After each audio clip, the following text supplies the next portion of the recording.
Hi guys, welcome back to PBTV, and we have a very special video today. We have a brand new to us, Tokyo Marui product, and it is the Type 89 gas blowback Z system. So this is an MWS in a different form, but we thought we'd show you this stunning box. Everyone knows that TM packages stuff properly, and this is no different. It's almost like a canvas style covering on the box. Obviously they have their blue ribbon, so if you join me in a minute, I'm going to unbox this thing, get it all out, get it prepped, and we'll show you what this thing is really made of. So join me in a sec.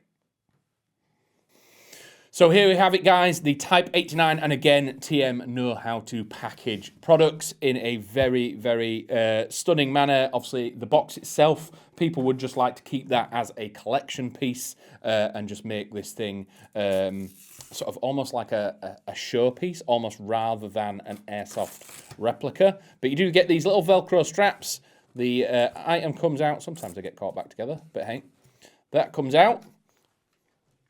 We also have, all seen before, it is a slightly different visually looking magazine, but it is still just an MWS magazine. And we have the authentic bipod for it as well. Again, you get some other items in here. There's just instructions and various different safety aspects on there. Your manual is on the right hand side, again, hidden in plain sight, kind of looking like it would be the box of its real steel replica. So this is the Type 89 from TM. It does take the standard 35 round magazines that you're used to with an MWS. So if you do have an M4 already, they are compatible. Very easy to just throw them in and you've already got some magazines. So there is that aspect that we are very aware of, that between M4s, AKs, G36s and various different things, bouncing between platforms can be quite difficult when it comes to different magazines, especially in gas, when they can be a little bit more expensive than your AEG magazines, and compatibility even between other gas platforms. But this is a very different style of platform. It's got that M4 vibe. There's a little bit of Galil, there's a bit of FAL, there's almost like a missing link era of it transitioning from one period to another, and this is what came out of the sort of Japanese domestic rifle market. With it being M4 as well, we presumed it could have some sort of longevity with accessories and stuff like that. But again, with the era and things like that, it's a bit of a basic build. If you're liking that classic look and you just want to go raw in gameplay, you're going gas anyway, so running with irons, it will be a fantastic experience. So we are going to start at the front, work our way back, and then have a little chat about a few internal parts. But obviously on the front here, we do have this very unique muzzle brake flash hider style system. Again, reminiscent of some quite newer ones, especially like the Griffins or maybe like a Surefire or something like that. But again, it is a 14mm counterclockwise thread under there, so you can unscrew this and put whatever device you want on there. This thing is quite big. It is a sort of a very long, especially with this fixed stock system that's on here.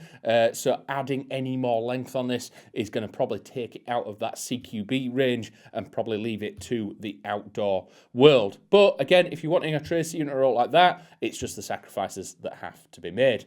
Coming back a little bit, we do have the what looks like a bayonet lug, or probably is useful as a bayonet lug in real life, but obviously this is the mount that you put your bipod on. Obviously the bipod itself has cutaways and sort of shapes on the underside of it. This is so it meshes comfortably with that front handguard, but again goes over the barrel and locks in place nice and simple. Again, with it being that authentic look and feel, that bipod all made out of steel, metal, stamped aluminium, all the parts that need to be a certain material are coming back to the foregrip. Obviously, with this being a Type 89, there is no way to mount accessories to this. It looks like there's holes and gaps and things in there, but it is designed to be a heat shield on the real steel variant. So obviously underneath we do have gaps and holes and things like that. None of these are going to accept accessories or M-lock. It is just there to prevent you burning your hands on a hot barrel. But with it being gas, the only thing it's going to do is probably cool down a little bit.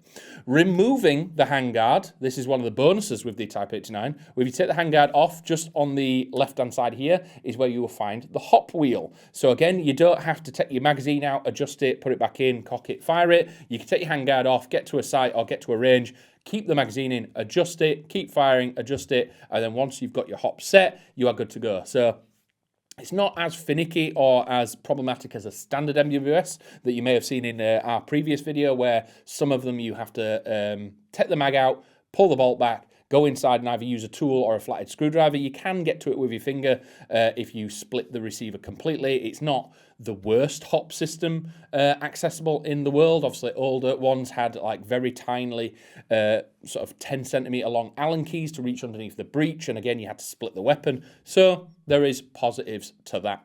Coming back, we do have the metal receiver. And again, on the right-hand side is where the bolt system is.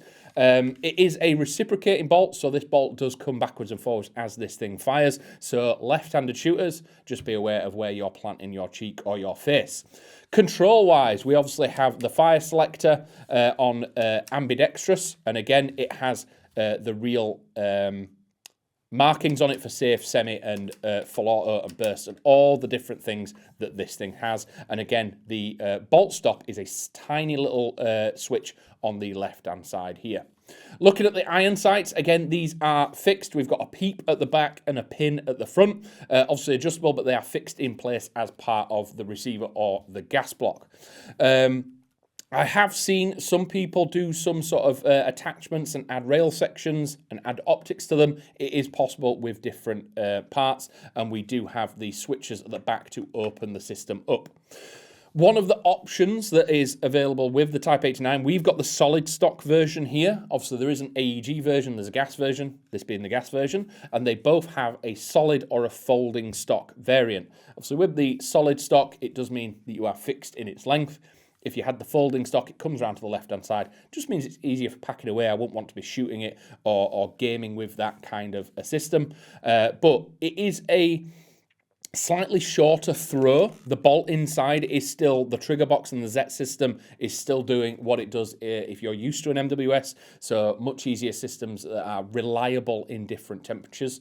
But you do have that really short throw. So there is a bit more of a snap out the box to a standard MWS. So that return to battery is really comfortable. And just getting that second shot off is very, very fast. We're looking at about gas dependent, about 270 to 300 FPS. And it is a bit of a weighty beast as well. With the bipod on empty magazine, it's about 4 kilos, so much heavier than your standard M4 or anything like that. But if you are looking at this, you're looking at it for the experience with the addition of the performance of TM. So if you're toying with sort of era-specific weapons, it is exceptionally unique. I think in my time I may have seen 1 or 2 of these on the field. I don't think I've ever seen the solid stock one before. It's always been the folding stock that I've seen before, and I think maybe one of them might have just been an AEG as well. So seeing the gas ones, they are stunning bits of kit, truly unique when it comes to the field, and that compatibility with the standard MWS magazines make them a very, very keen addition to an armory that you will be sorely missed if you didn't get your hands on one of these. Quite keen on the big chunky pistol grip as well. Normally M4s are going sleek and fast and run and gun now. Having that almost old school style sort of oversized systems on here is very, very interesting to see. But let us know what you think. Again, the design of the box, everyone knows that TM package their products better than probably anyone else. It's part of the experience in itself.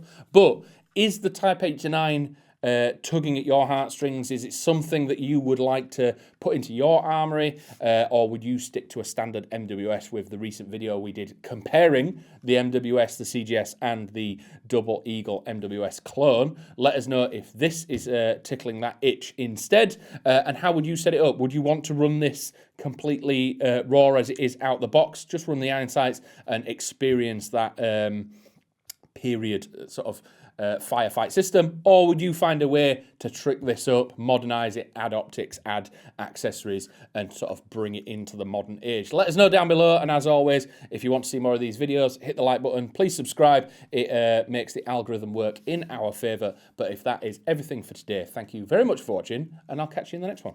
Bye.